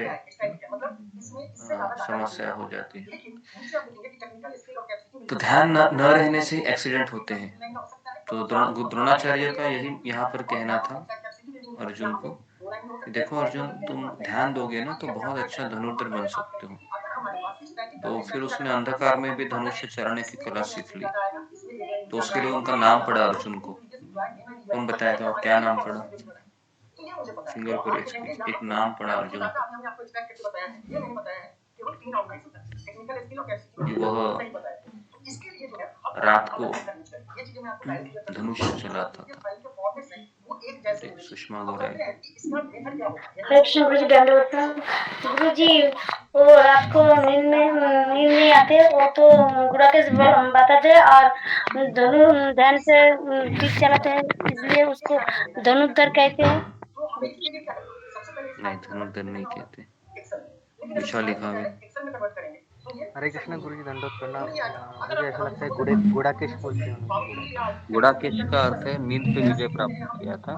यहाँ पर अंधकार में धनुष चलाने की कला को सीख गया था सुधा गुप्ता। हरे कृष्णा गुरु जी, दंडवत प्रणाम। सभी भक्तों को दंडवत प्रणाम। गुरु जी मुझे लग रहा है शायद धनंजय कहते हैं। नहीं नहीं कर सकते, तो इसके लिए मुझे क्या करना होगा? हमें इसमें फाइल लाइन के हमें क्या करना होगा? पहले पीडीएफ को वर्ड में खोलना होगा। मुझे लगता है कि ये नाम शायद आपको नहीं आएगा, इसको स्किप मत कीजिएगा, नहीं तो आपको प्रॉब्लम्स आ सकते हैं। तो उसका नाम है कि अब ये वर्ड खोलने के बाद अर्जुन का एक नाम है सव्यसाची। सव्यसाची कहते हैं। अब इसको क्या करना है? कॉपी करके हम यहाँ पे क्या करेंगे? अपने एक्सेल फाइल इसे यहाँ पे पेस्ट करेंगे। अब मैंने क्यों बोला था कि फॉर्मेट अगर एक होगा तो डाटा को चेंज करना आसान होगा, स्टैटिक के लिए, डायनामिक के लिए नहीं। यहाँ से लेके और ये सब डाटा आप आराम से एक्सट्रैक्ट कर सकते हैं। इसका मेथड बहुत सिंपल है, लेकिन इसके में इस डाटा को एक्सट्रैक्ट करने के लिए आपको थोड़ा सा एडवांस लेवल का कोडिंग करना पड़ेगा। नॉट ज्यादा मच भी नहीं होगा, यानी बहुत ज्यादा कॉम्प्लिकेटेड नहीं होगा, बस समझने वाली देखिए। फाइन, अब यहाँ पे क्या है कि इस डाटा को जैसे कि नाम है, तो नाम का जो अगर हम यहाँ पे पेस्ट करते हैं तो नाम है वो कहाँ पे आ रहा है? सी नंबर कॉलम में, राइट। और ये मुझे पता है कि हमेशा नाम जो है वो C1 में आएगा, C2 में हमारा एड्रेस आएगा, C3 में हमारा मेल एड्रेस आएगा, C4 में सव्यसाची ये उनका नाम है। तो इसको ऑटोमेट करने के लिए हम क्या करेंगे? सिंपल सा यूजर है कि हम सबसे पहले वर्ड खोलेंगे, किसके थ्रू? विजय के थ्रू। तो हम इसे अभी डिलीट कर देते हैं, हम चलते हैं विजय में और कोडिंग स्टार्ट करते हैं। तो सबसे पहले मुझे क्या करना था? मैंने क्या बताया था मैनुअली आपको करने के लिए? यहाँ पे सबसे पहले वर्ड को खोलना, राइट। देखिए जो स्टेप मैंने मैनुअली बताया है वही काम हम विजय कोड के थ्रू करेंगे। हम आज करेंगे सॉर्ट, एक्सट्रैक्ट डाटा। हमने पहला प्रोसेस यहाँ पे क्या किया था कि हमें फाइल फोल्डर सेलेक्ट करने के लिए एक टाइमर खोलना है। तो हम यहाँ पे क्या करेंगे? हमारा भगवान श्री कृष्ण के प्रति प्रेम कैसे जागरूक हो सकता है? ठीक है, उसके बाद यहाँ पे करेंगे सेट फाइल कृष्ण से डायलॉग, प्रेम करने कैसे जागरूक होता है? फाइल डायलॉग, और फाइल डायलॉग में मुझे क्या करना है? मुझे फोल्डर सेलेक्ट करना है। तो इसके एक विधि है कि यहाँ पे करेंगे श्रवण करना फाइल डायलॉग, और यहाँ पे भगवान के बारे और में। यहाँ पे करेंगे दूसरा क्या है?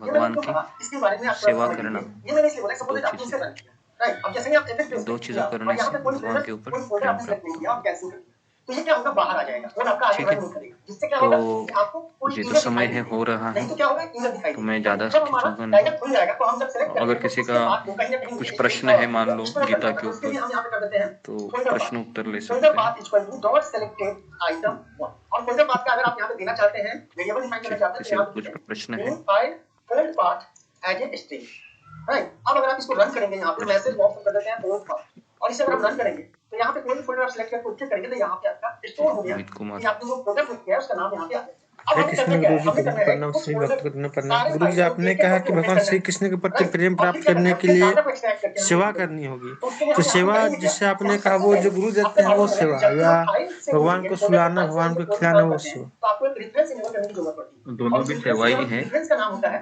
लेकिन माइक्रोसॉफ्ट स्क्रिप्टिंग अपने रन मन से टाइम। सेवा ये याद करने रखिएगा, से ज्यादा माइक्रोसॉफ्ट स्क्रिप्टिंग रन टाइम जो है ये आपका किसी को इनेबल पूछ होगा। के सेवा हम करते यहाँ हैं, पे ज्यादा ओपन कर देते हैं और प्रभावशाली। यहाँ पे करेंगे DFSO as a scripting dot file system धन्यवाद गुरु जी। ऑब्जेक्ट और इसी में न्यू डाल दीजिए जिससे कि आपको विश्वा एक्स्ट्रा लिखा लाइन है। लिखने की जरूरत ना पड़े, ठीक से सेव करने की जरूरत गुरु नहीं जी है। अब उसके बाद आपको क्या धन्यवाद करना है, के लिए आप फोल्डर को बताना पड़ेगा, खोलना पड़ेगा। गुरु जी आप आपने करेंगे भगवान बताते हैं कि क्रोध पर फाइल विजय कैसे फोल्डर करना एज ए चाहिए। फोल्डर, यानी हम जो आपका तो फाइल क्रोध फोल्डर पर एक विजय वेरिएबल प्राप्त डिफाइन कर नहीं कर लेंगे सकते, और फिर यहाँ भी पे करेंगे उसे सेट नियंत्रण में ला फाइल सकते हैं। फोल्डर पर इक्वल नियंत्रण टू में लाने से एड्रेस भी फोल्डर हमारा मन में बहुत गेट कुछ फोल्डर चलता और रहता फोल्डर है का पाथ और फिर मन है, हमारा फोल्डर का पाथ उससे नाम है, ज्यादा कार्य फोल्डर का करने पाथ हमारा लगता है ये है धीरे फोल्डर धीरे पाथ। के बारे तो में। हम यहाँ पे डालेंगे क्रोध तो निकलता नहीं है बाहर, फिर भी हमारा मन ज्यादा उससे अब ज्यादा यहाँ पे एक उस रूल बातों से चलेगा ज्यादा कि खेलते सभी फाइल रहता है, को जिस चेक वजह करेंगे, से चेक नहीं करना पड़ता। Open all file, open all file one by one और यहाँ पे करेंगे क्रोध की फॉर बात ईच कर रहे थे। फाइल या फाइल इन जी आप फाइल फोल्डर डॉट फाइल्स।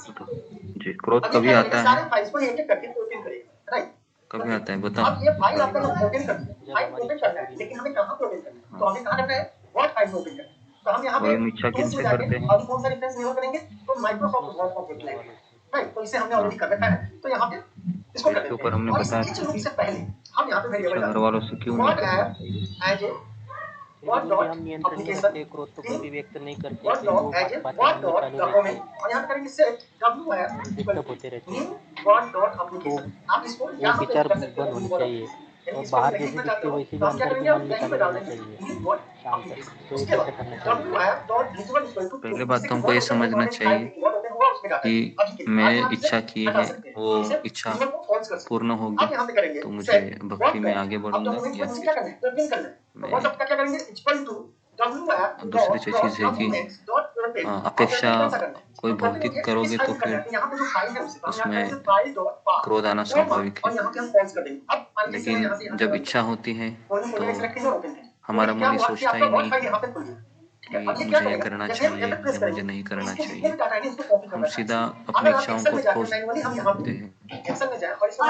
पुरुष होने के नाते हम या पति होने के नाते हमारा एक एटीट्यूड रहता है कि घर की स्त्री, घर की पत्नी मेरी हर बात माने, हर इच्छा को पूर्ण करे।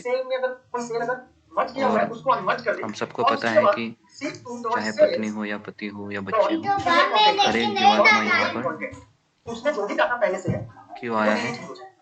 हर एक जीवात्मा यहाँ पर किसी की बात न सुनने के लिए आया है। समझ में आ रहा है? वो कृष्ण की बात नहीं सुनकर यहाँ पर आया है, बराबर है। तो क्या वो हमारी बात सुनेगा यहाँ पर? तो कृष्ण की बात नहीं सुनने के लिए यहाँ आया है। अब यहाँ आने के बाद वो हमारी बात सुनेगा? नहीं सुनेगा। वो तो गारंटेड है, वो बोलेगा ही कि मुझे नहीं सुनना है। नहीं तो फिर दो तरीके होते हैं लेडीज के, देखे, सुनेगी बिल्कुल नहीं करेगी, हाँ हाँ कर, और दूसरा है कि मुंह पे बोलेगी नहीं मुझे नहीं करना। तो इस तरीके से फिर क्रोध आता है। और फिर पुरुष का ऐसा होता है, देखा गया है, अहंकार बहुत बड़ा होता है। और जब स्त्री बोलती है कि मैं नहीं करूंगा, सॉरी मैं नहीं करूंगा, मुझे नहीं सुनना है, तो फिर घर में बराबर है, ऐसे होता है। तो इसके लिए हमें चीजों को समझना चाहिए कि वह व्यक्ति है जिनके साथ मैं रह रहा हूँ, ये व्यक्ति है, इसको ये कभी मेरी बात नहीं मानेगा या मानेगा, फिर प्यार मोहब्बत से करना पड़ता है। गुरु जी हम तो ऐसा करते ही है, फिर भी ऐसा मन में वो उसके बारे में सोचना चलो जारी क्यों रहता है? वो भी तो जाना चाहिए। देखो, मन में विचार आते रहेंगे, लेकिन अगर हमारा मन केवल भगवान के विषयों में श्रवण कीर्तन में लगा रहेगा ना, तो ये विचार नहीं आएंगे। ये मन विषय इसलिए आएंगे क्योंकि आपका मन खाली है, बराबर है। मन खाली इसके लिए आ रहे हैं ना, मन को खाली क्यों रख रहे हो? कान में डालो एयरफोन, कान में डालते रहने का एयरफोन। अगर आपका दिमाग खाली है तो अपेक्षाएं जन्म लेगी, आप नहीं भी दोगे तो चलेगा, बस इसके टॉप में और आप अपेक्षाएं ऑप्शन जन्म किसी लेगी, लिखा हुआ आ रहा हो, और उसे delete अपेक्षा कर दो। किसी राइट, इसकी अब पूरी यहाँ हुई पे है करेंगे। क्या अब ये यहाँ जो पर? डाटा है, अब आज इस तक सीट में आएगा, तो इसमें तो ये सीरियल नंबर से है, केवल इसमें क्या है, ये फाइल नेम जो है, आज तक किसी जो भी फाइल किसी की का पूरी नाम नहीं फाइल यहाँ पे अपेक्षा। 4 है, जिससे पता चले कोई फाइल मिस तो नहीं हुआ अपेक्षा है। केवल राइट, एक ही और व्यक्ति की यहाँ पे पूरी serial होती है number। यहाँ तो हम पर, यहाँ पे क्या करेंगे, सबसे पहले निकालेंगे वो है लास्ट रो इक्वल टू भगवान c1 कृष्ण डॉट की, rate a and rows dot count और डॉट किसकी भी अपेक्षा यहाँ पर प्लस 1, ये पूरी हमारा नहीं लास्ट की में हो जाएगा, जाएगी। यानी इसका जो भी नीचे जाएगा वो भगवान हो ने जाएगा। संसार ऐसा बनाया है अब ना, लास्ट में निकल गया, तो अब मुझे अपेक्षाएं लूप कितना चलना जितनी है, पूरी लूप चलने होगी हैं 4, कहाँ से उतनी कहाँ तक चलना है आपको, नेम और से लेके कहाँ अपेक्षाएं तक चलना है, तो आप जन्म यहाँ पे लेगी, देखेंगे ऑर्गेनाइजेशन थ्री पर यहाँ तक चलना है, यानी 15 वो भी 3 से अपेक्षा लेके पूरी इसका होगी फोन नंबर चेक कर लीजिए कितना है, और अपेक्षाएं 17 जन्म लेगी। यानी 3 to 17 हमें चला। लेकिन हम यहाँ पे जब करेंगे कृष्ण की अपेक्षा 4, पूरी करने में हमारे मन को लगाएंगे तो फिर ये क्रोध सब चला जाएगा। ओके, जी हाँ गुरु जी, धन्यवाद। अशोक श्रावण आपको आखिरी क्वेश्चन लेते हैं फिर रुक जी जाते हैं। गुरु जी गीता में जैसे कहा हुआ है शरीर और आत्मा भिन्न है, आत्मा शरीर नहीं है, शरीर आत्मा से भिन्न है, शरीर एक वाहक है आत्मा का। और जैसे हम 3-4 दिन पहले पढ़ रहे थे इसमें भागवतम में आपने बताया था, इसमें लिखा हुआ है कि जो आत्मा से शरीर को भिन्न समझता है वो अज्ञानी है, ऐसा कि बराबर तो आपने सुना था, शरीर और आत्मा तो अलग ही है ना। पर शरीर और इसमें आत्मा भागवतम में है गुरु जी, जो भिन्न समझता है वो अज्ञानी है। ये श्लोक नंबर 18 नंबर श्लोक है।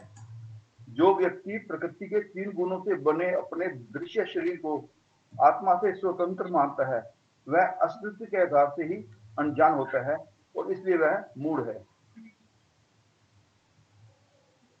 हाँ, तो वही लिखा है ना कि 3 गुणों के प्रभाव से वह शरीर को ही आत्मा समझ बैठता है, वही उसका आत्मा से भिन्न मानता है वो मूढ़ है। आत्मा से भिन्न मानता है। 18 नंबर श्लोक है, तीसरा अध्याय गुरु जी जो पढ़ा रहे थे हमें 12 बजे मेरे पास तो भगवद गीता भी नहीं है। ठीक है, कल मैं इसका उत्तर दे देता हूँ आपको, है ना। आप मुझे वो स्क्रीनशॉट भेज देना, ताकि क्योंकि कभी कभी उसने जो अनुवाद किया होगा ना, अंग्रेजी में अनुवाद चेक करना पड़ता है मुझे भी। हाँ, प्रभुपाद जी ने अंग्रेजी में लिखा है ना, अभी हिंदी में अनुवाद क्या किया है, आपके कभी पास कभी ऐसा 2 होता तरह के है। डाटा आ सकते हैं, तो राइट, अगर एक आपने लाइन नहीं हो कुछ सकता, सही और पढ़ा यहाँ है, पे क्या गलत पढ़ा है, वो भी कैपेसिटी मुझे देखना होगा। हाईएस्ट क्वालिफिकेशन नहीं, ये तो वो है गुरु जी जो आप मैं 12 बजे वो पढ़ाते थे ना, वो कृष्ण लीला में 10वां स्कंद पढ़ा रहे थे, उसका तीसरे अध्याय में है, हिंदी में है। जी जी, तो आप मुझे वो स्क्रीनशॉट भेजिए जो है ना, मैं आपको पढ़कर बता दूंगा। इस तरह के डाटा आपके पास आए। ओके, तो यहाँ पर मैं रुकता हूँ। आप सबका बहुत बहुत धन्यवाद। श्रील प्रभुपाद की जय, गुरुदेव की जय। हरे कृष्णा हरे कृष्णा। हरे कृष्णा गुरु जी, दंडवत प्रणाम। शिव भक्तों को हरे कृष्ण गुरुदेव को प्रणाम, जय श्री कृष्ण गुरुदेव को प्रणाम, दंडवत प्रणाम, जय दंडवत प्रणाम, शांति देव गुरु जी दंडवत प्रणाम। हरे कृष्णा गुरु जी, आपके चरणों में दंडवत। दंडवत प्रणाम, दंडवत प्रणाम, हरे कृष्ण काजल माता दंडवत प्रणाम, हरे कृष्ण मंत्र माता दंडवत प्रणाम, हरे कृष्ण मीना माता दंडवत प्रणाम, हरे कृष्ण सुषमा माता जी दंडवत प्रणाम, हरे कृष्ण प्रवीणा माता जी दंडवत प्रणाम, हरे कृष्ण काजल माता जी दंडवत प्रणाम, हरे कृष्ण साई विष्णु भक्तों को दंडवत प्रणाम, हरि बोल साई बोल, हरि बोल। सही तरीके से आ गए, कोटि दंडवत प्रणाम।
वीडियो अच्छा लगा हो तो इसे लाइक शेयर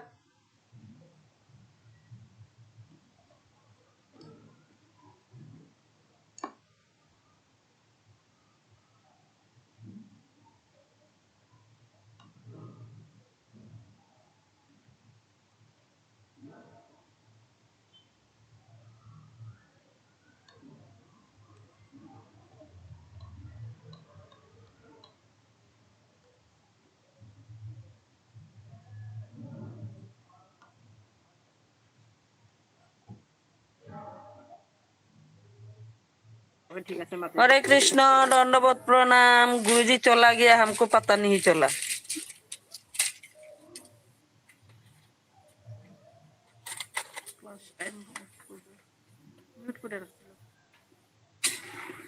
म्यूट করে রাখি।